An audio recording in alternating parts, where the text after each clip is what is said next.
बिस्मिल्लाहिर्रहमानिर्रहीम। अस्सलाम वालेकुम। आप कैसर खान यूट्यूब चैनल देख रहे हैं।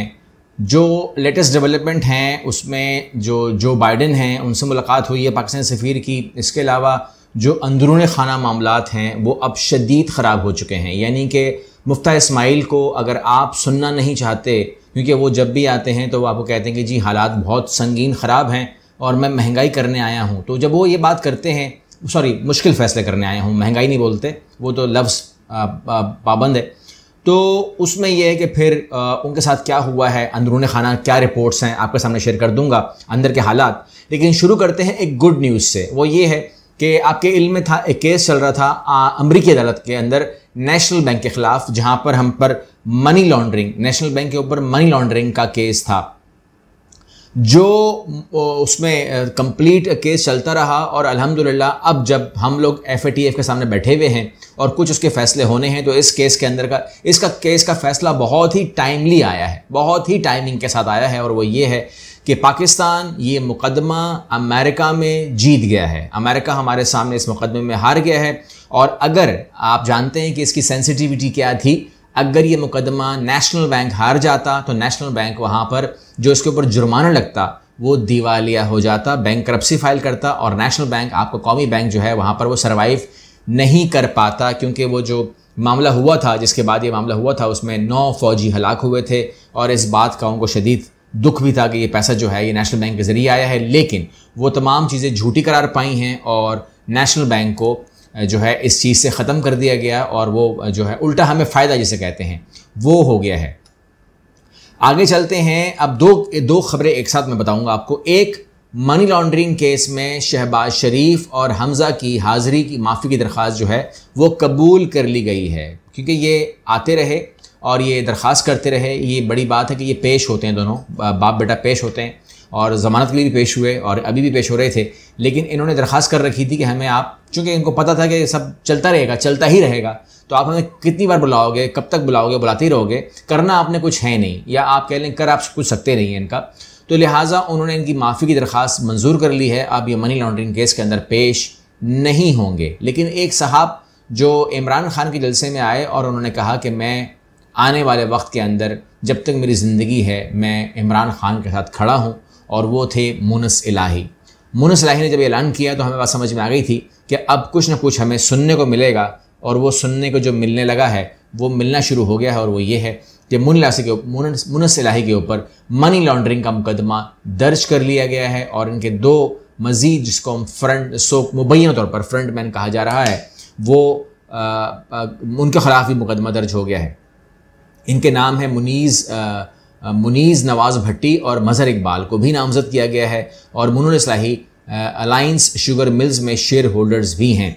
अभी तमाम चीज़ें जो है वो FIA ने दर्ज कर ली हैं और FIA इसके ऊपर इक़दाम कर रही है। लेकिन आप जानते हैं कि आपके सामने मनी लॉन्ड्रिंग केस मौजूद है, आपके सामने मकसूद चपड़ासी और तमाम जितने भी लोग भी हैं वो सब के सामने हैं, क्या होता है क्या नहीं होता। और अब तो उसके ऊपर लतीफ़े बड़े ज़बरदस्त, बड़े अच्छे आ रहे हैं। लेकिन ये सूरत हाल आपके सामने आ गई है कि मुनस इलाही को अब ये टफ़ टाइम से गुज़रना होगा।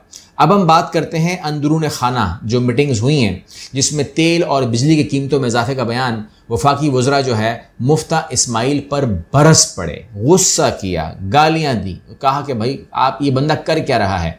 वज़ीर आज़म से उन्होंने शिकायत की, जो वज़रा हैं उन्होंने शिकायत की। उन्होंने बाहर तो वो डिफेंड करते हैं अपनी हुकूमत को, अपने मुल्क को, लेकिन अंदर की बात बता रहा हूँ कि जब अंदर वो वज़ीर आज़म के सामने बैठे, जब मुफ्ता इस्माइल उन्हें कायल कर रहे थे कि मेरे पास अभी बढ़ाने के लिए बहुत कुछ है, यानी कि मैं पेट्रोल को बहुत बढ़ाने लगा हूँ, मैं खुदरी तेल को बढ़ाने लगा हूँ, मैं गंदम को बढ़ाने लगा हूँ, और मैं ये तमाम चीज़ें करने लगा हूँ।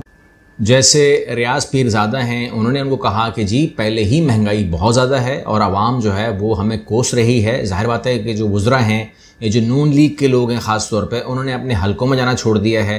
वो अपने हलकों में जाना चाहते हैं, वहाँ पर वो अपनी बातचीत बनाना चाहते हैं, उनको एतमाद मिलाना चाहते हैं, लेकिन लोग सुनने को तैयार नहीं हैं। जैसे ही वो हलके में दाखिल होते हैं तो वहाँ पर एक सूरत हाल उनके फेवर में नहीं होती। और अब सुना है कि अजीब अजीब हुलिया बना के वहाँ पर जाते आते हैं, तो वो बहुत ही एक सूरत हाल ख़राब है, जिसके ऊपर मुफ्ता इस्माइल कहते हैं कि मैं अगर ये करता हूँ तो आप लोग मुझे गालियाँ दे रहे हैं, आवाम गाली दे रही है, नहीं करता हूँ तो IMF मुझे गाली दे रहा है, मैं तो क्या गालियाँ ही के लिए मतलब पैदा हुआ हूँ। उसके ऊपर जो वज़ीर आज़म हैं वो कहते हैं कि जो महंगाई है मुझे खुद भी समझ में आ रही है, लेकिन वो कहते हैं मैं दिल पे पत्थर रख के ये सारे काम कर रहा हूँ। अब ज़ाहिर बात है कि दिल पे पत्थर रख कर तो काम उनके तो हो रहे हैं, लेकिन हमारे पास, आवाम के पास जो है वो पत्थर भी शायद नहीं है कि हम लोग अपने दिल पर रखें, क्योंकि हमें तो पत्थर का मामला नहीं है, घर चलाने का मामला है। लोगों के जो है ना घर के चूल्हे जो है वो ख़तरे में आ गए हैं। और वो कहते हैं कि जब मैं समरी भेजता हूँ, वज़ीर बोलते हैं, तो वो मुझे कोसते हैं, वज़रा मुझे कोसते हैं, और कभी जो है ऐसे हालात मैंने कभी नहीं देखे।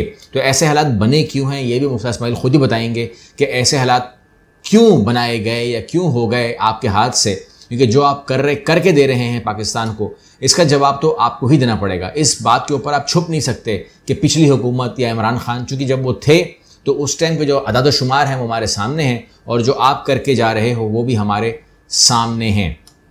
ये ख़बर आपको मैं दे दूँ कि अमेरिका में जो है बड़ी तब्दीली नज़र आ रही है, और वो ये है कि अमेरिका जो पाकिस्तान से एक लंबे अरसे तक कतई ताल्लुक़ रहा, नाराज़ रहा, मुंह फेरे खड़ा रहा, बहुत उसे कंधे पे हाथ लगाया, भाई हमारी बात तो सुनो, हुआ क्या है। लेकिन वो जो बाइडेन है वो एक ऐसे बच्चे की तरह, जिस तरह वो होता है ना कि मैं नहीं बात कर रहा।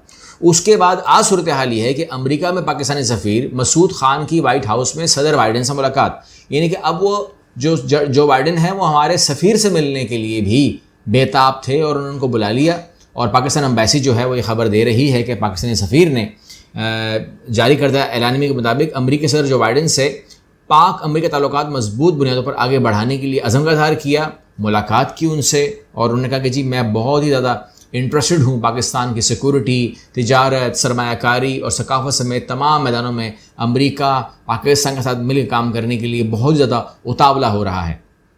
यानी कि आप समझ सकते हैं कि यहाँ पर सूरत हाल जो है वो कितनी बदल गई है। यानी कि अभी इस टाइम जो है कोई अमेरिका जो है वो चाहता है कि पाकिस्तान जो है वो उसके हाथ में आ जाए, और इसी बात को लेकर के मैंने आपसे कहा था कि रशिया भी अपने बयान जारी कर रहा है मुसलसल, और ऑफ कोर्स चाइना भी कर रहा है। अब इसके अंदर जो DGISPR है उनका भी कल बयान आया है, और वो उन्होंने टीवी पे आके एक प्रोग्राम में ही वो बता दिया कि जो वो है साजिश लफ्ज़, उन्होंने कहा साजिश जो है वो आप इस्तेमाल ना करें, क्योंकि वो एक सफारती लफ्ज़ है। तो साजिश को लफ्ज़ मैं कहूँगा कि नहीं हुआ इस मुल्क हुकूमत के ख़िलाफ़। अलबत्ता जो कुछ भी हुआ, यानी कि जिस तरीके से अगर उनके सफ़ीर को तलब किया गया, तो उनसे जब तलब किया गया तो उनसे फिर क्या नाराज़गी थी हमारी, उन्हें जो शो कॉज दिया गया, जो उनको पेपर दिए गए, जो नाराज़गी का इज़हार किया गया, वो क्यों किया गया, वो क्या था, और इसके अलावा जो मरासला है वो उसमें क्या कौन से वैसे पॉइंट आ गए थे जिसके ऊपर तमाम चीज़ें। लेकिन बहरहाल वो कहते हैं कि नहीं, वो तमाम चीज़ें अपनी जगह साइड पर कर दें, इन चीज़ों को हम नहीं डिस्कस करेंगे। लेकिन लफ्ज़ साजिश जो है वो एक सफारती लफ्ज़ है, और सफारत खाने में इस्तेमाल होता है, हमारे पास इस्तेमाल ही नहीं होता, इसलिए साजिश लफ्ज़ को निकाल दें, ये हुई भी नहीं है। और उन्होंने कहा कि अगर ये एक बात शेख रशीद ने कही है कि हमने कहा है कि साजिश हुई है, तो फिर उसको भी आप मत माने कि शेख रशीद भी आपको गलत बता रहा है, साजिश नहीं हुई है। बहरहाल ये उन्होंने टीवी पे आके एक्सप्लेन कर दिया, बता दिया। इसके ऊपर हम कोई कमेंट नहीं दे सकते, क्योंकि जो भी वो कह रहे हैं वो तर्जुमान है पाक फ़ौज के, और जो वो कह रहे हैं वो ठीक कह रहे हैं। लेकिन साजिश के बारे में जो एतजाज़ अहसन है उन्होंने जो बात की थी, वो बात समझ में आती है कि साजिश हो जाती है पहले मतलब पेपर पे नहीं होती, पेपर पहले, तो उसके बाद जो है यहाँ पर जहाँ तक मेरे इल्म में है वो ये है कि जो हमारे जो सफ़ीर आए थे, और जो ये जो जिस मीटिंग की हम बात कर रहे हैं, वहाँ पर मेरे कम इल्म के मुताबिक जो है मुदाखलत को कबूल कर लिया गया था कि मुदाखलत हुई है, यानी कि अमेरिका ने पाकिस्तान में मुदाखलत की है। तो यहाँ तक शायद कबूल कर लेता। अब शायद हो सकता है कि ये और इसको डिनाई भी नहीं करते, इसको कोई डिनाई नहीं करता। पाकिस्तान की जो अपोजिशन है, पाकिस्तान की जो फ़ौज है और इदारे, और ख़ास तौर पे जो नून लीग है, वो भी बाहर आके उसने ये नहीं कहा कि मुदाखलत को नहीं माना गया।